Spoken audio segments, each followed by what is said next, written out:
Hello नमस्कार दोस्तों, a very warm welcome to Rock Classes. मेरा नाम है Rupendra Shekhawat and I am back with a packed episode line up with some interesting news headlines and articles.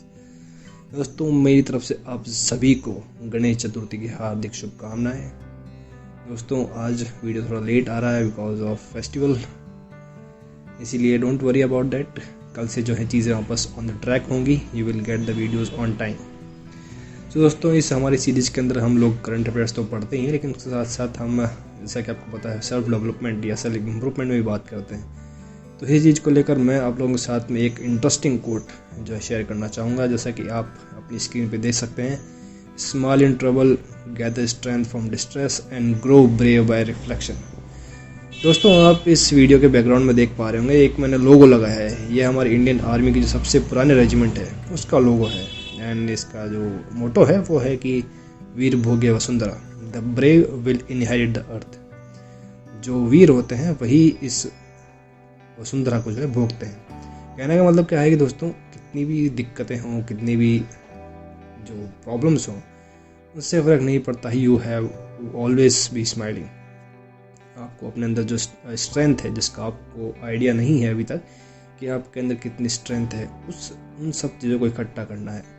और कितनी भी ऐसा होता है ना कि कभी हम लोगों को लगता है कि ये काफ़ी डिफ़िकल्ट सिचुएशन है या काफ़ी स्ट्रेसफुल सिचुएशन है, तो उस टाइम पे हार मानने के बजाय you have to be brave, you have to be आपकी ये चॉइसेस होती है कि आप उस टाइम पे क्या डिसीजन लेते हैं। तो आप डिसीजन तभी ले पाएंगे दोस्तों जब आप जो आपके अंदर जो ब्रेवरी है उसको जब बाहर निकालेंगे। So you will get to know कि हाँ, यू आर नॉट दैट की kind of person who will give up easily.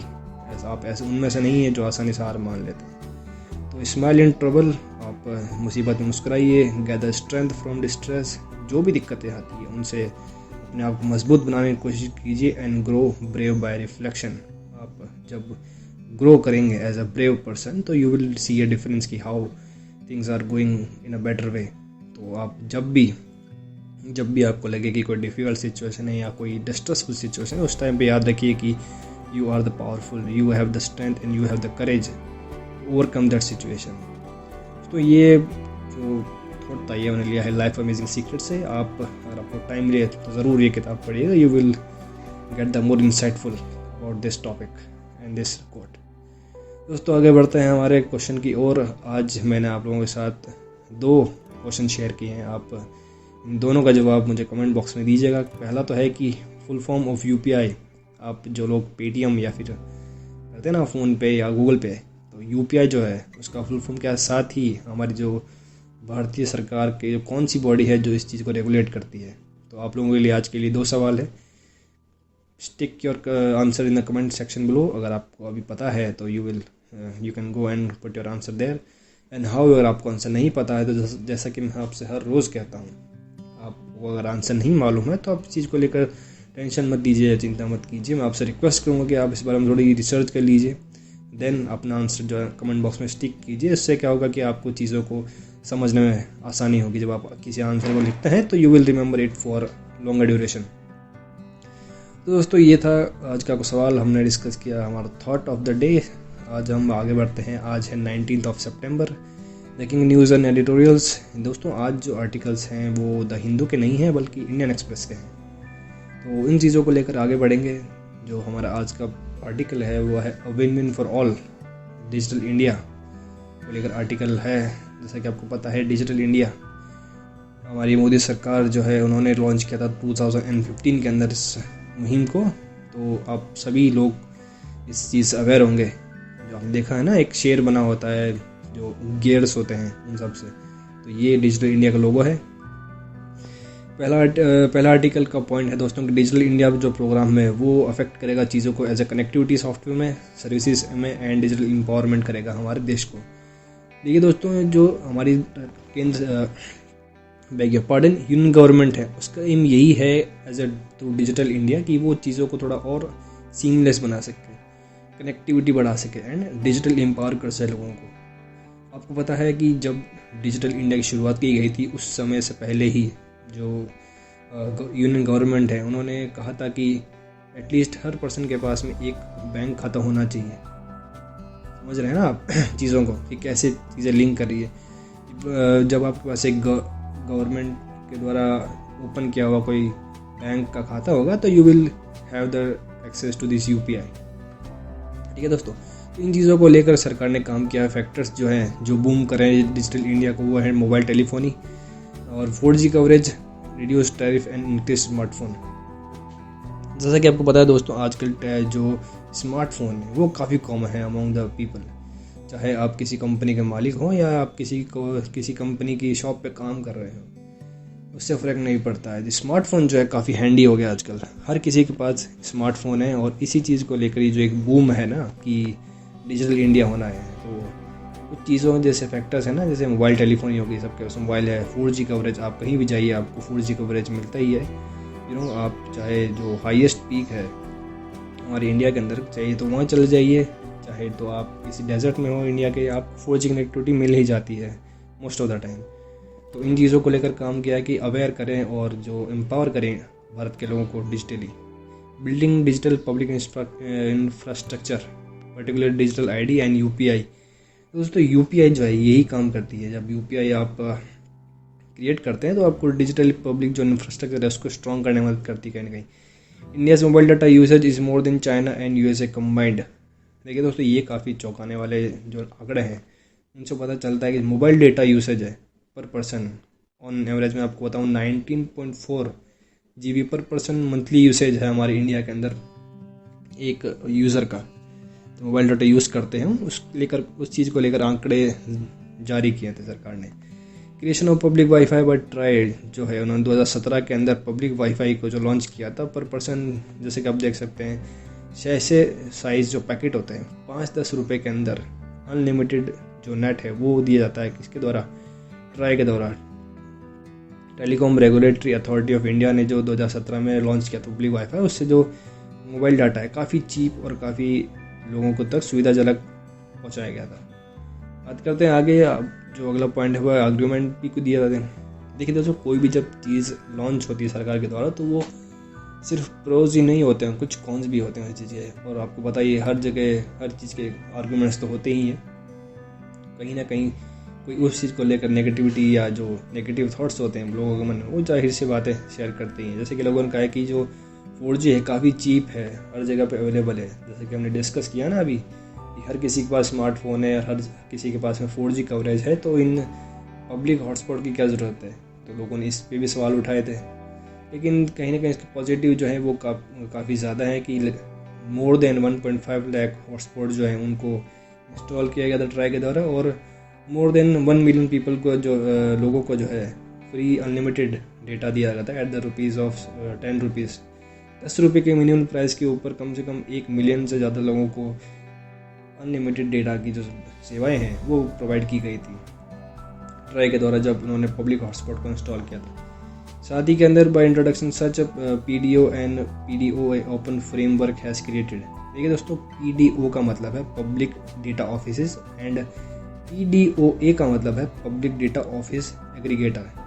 देखिए दोस्तों, ये दोनों जो चीज़ें हैं ये कोई वो ऐसा समझिए मत कि कुछ अलग चीज़ है, लेकिन ये एक फ्रेमवर्क होते हैं, एक सिस्टम होते हैं जिनके द्वारा पब्लिक हॉटस्पॉट होता है ना, उनको पब्लिक के अंदर जब अप्लाई किया जाता है तो ये कुछ एक एग्रीगेटर की तरह काम करते हैं, एज ए मीडियम काम करते हैं। तो ऐसा कुछ डिफ़िकल्ट नहीं है चीज़ों को समझने में, काफ़ी आसान है। तो UPI has transform finance spaces in India after 3 years of implementation. जैसा कि आपको पता है दोस्तों, 2017 के अंदर गवर्नमेंट ने PM वाणी नाम की स्कीम लॉन्च की थी, लेकिन उसके बाद में कोरोना के बाद चीज़ों को थोड़ा होल्ड पर डाला गया था।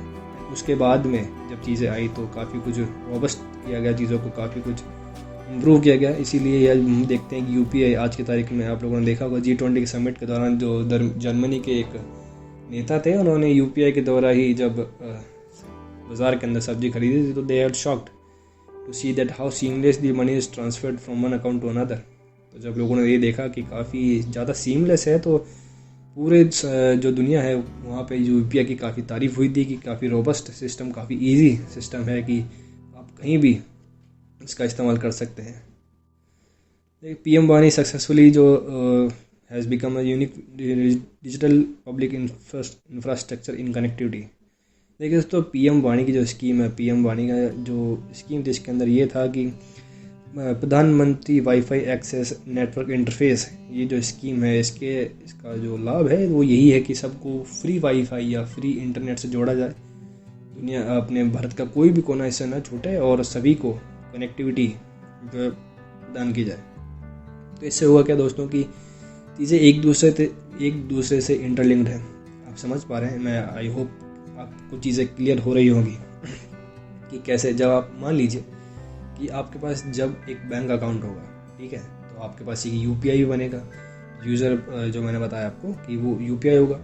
जब यूपीआई काम कैसे करेगा, आपको डिजिटली ट्रांसफ़र करते हैं जब आप पैसा, तो डिजिटली कुछ भी चीज़ ट्रांसफ़र करने के लिए आपको इंटरनेट की ज़रूरत पड़ती है। तो वो प्रोवाइड कराया सरकार ने द्वारा, पीएम वाणी स्कीम के द्वारा।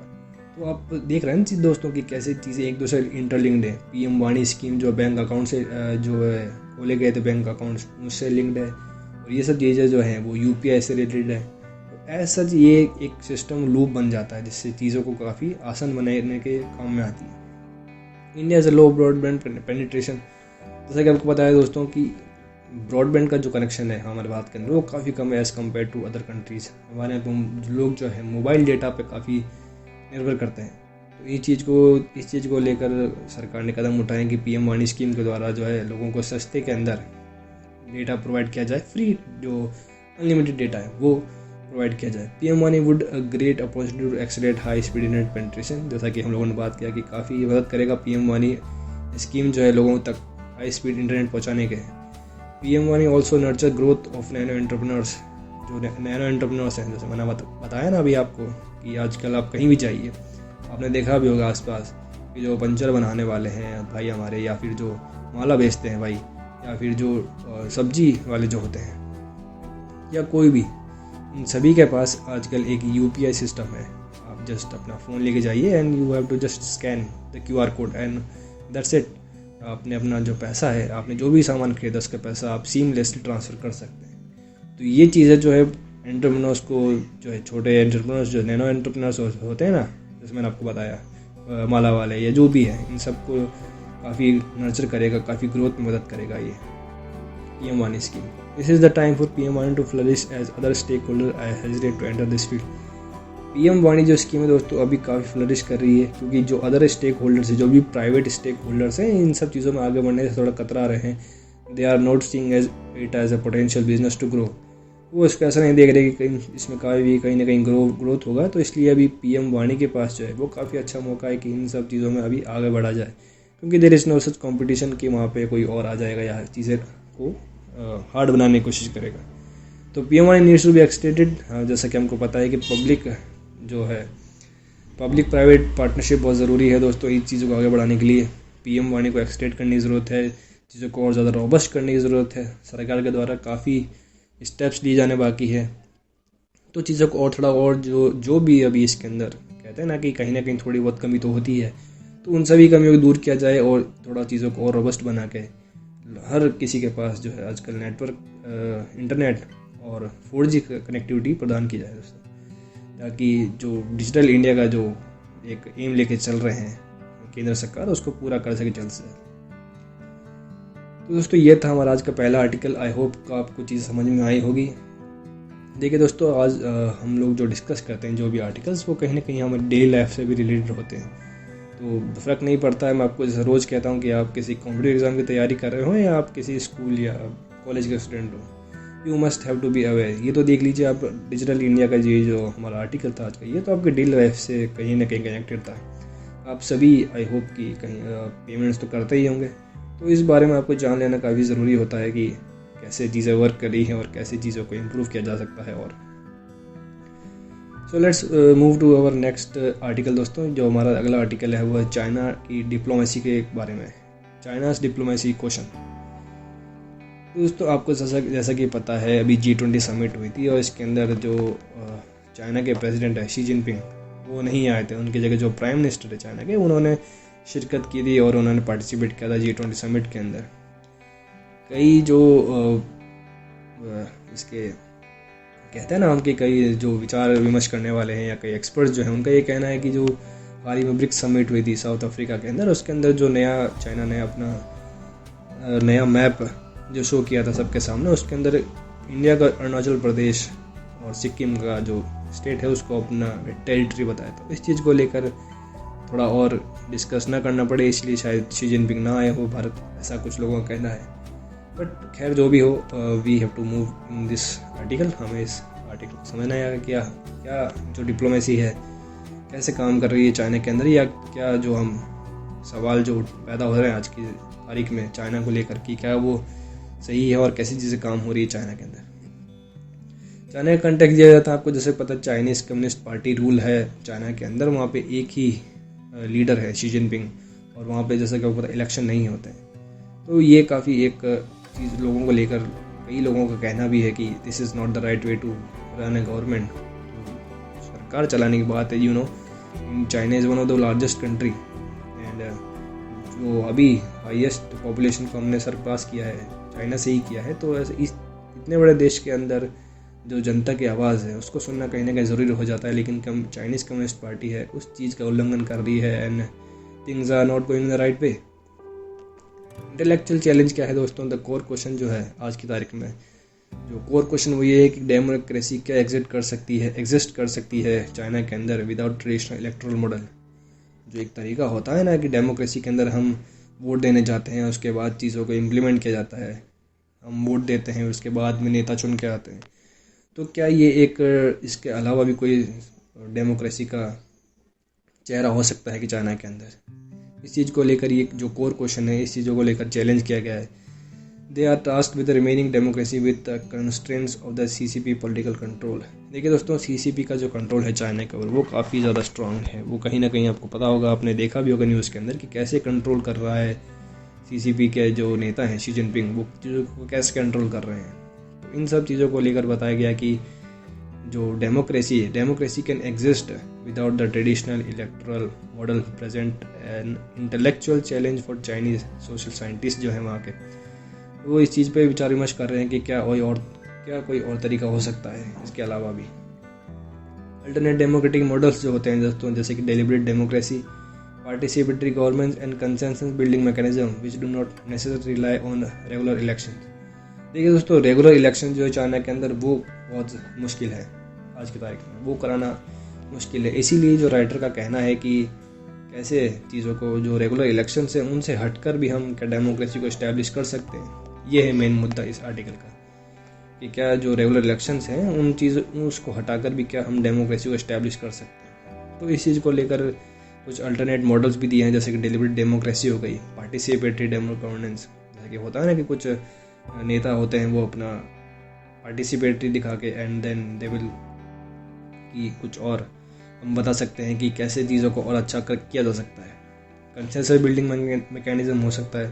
कंसेंसस बिल्डिंग का मतलब कि दोस्तों, जैसे कि आपको पता है चाइना एक काफ़ी बड़ी पॉपुलेशन है चाइना के अंदर, तो उन सभी का कंसेंसस लिया जा सकता है कि not at the election level but एक छोटे लेवल पे हम चीज़ों को और अच्छे समझने की कोशिश कर सकते हैं।